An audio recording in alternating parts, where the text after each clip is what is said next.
Most staff on campus do not have power or authority in their jobs. I've run many leadership programs, and my personal definition of leadership is exerting positive influence. Influence can be more important than power in being effective. So what are the keys to exerting positive influence in this organization? So I love it when you see a job advertisement or job announcement that is so bold as to say, can you be effective without authority? Yeah. You know, right there in the job description, because I think we all have those in our job descriptions. For me, it's trying to just look at the outcome that we're going for and figuring out a shared outcome, and then how we as a team pull together towards that outcome. And then I'm not driving the process. The shared goal or the outcomes driving the process. I think there are a number of ways to think about influence. One is, it goes back to the relationship building. Get out of your office. I think that, get out of your office, meet faculty, meet your colleagues. I think that part of the way you build influence, quite frankly, is connection to your colleagues and being a good member of a team builds influence, which builds your credibility as you move forward.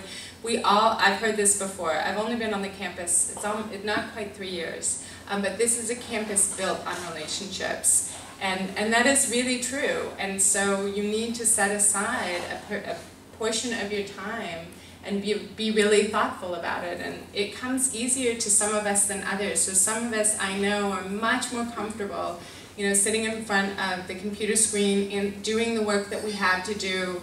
And so get out of your comfort zone a little bit and make sure that you're making the connections. Coming to something like this, all of you have just, sort of upped your political game and upped your political capital just by showing up in this room, because everybody's sort of taking note of who's here. And oh, that's somebody that I wanted to talk to about X, or that's somebody that I wanted to talk to about Y. And so I would just be thoughtful about how you do that. And again, it's a professional growth opportunity every time you meet somebody and have a conversation about your work. So how many of you have seen the movie At Berkeley?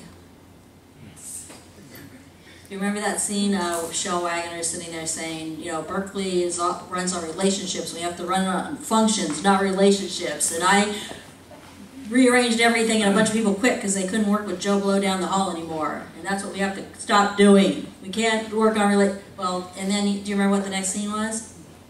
Robotics lab. We're not robots. We're humans.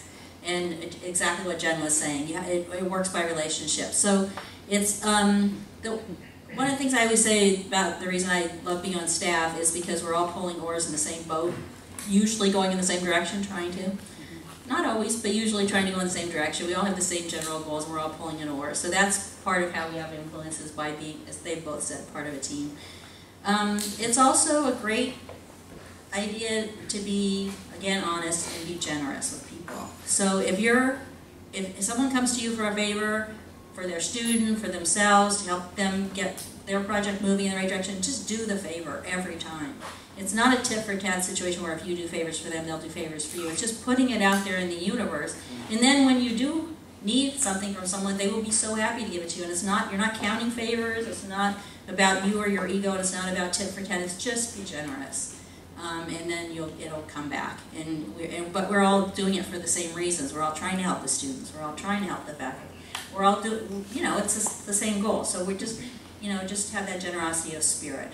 I think that helps a lot.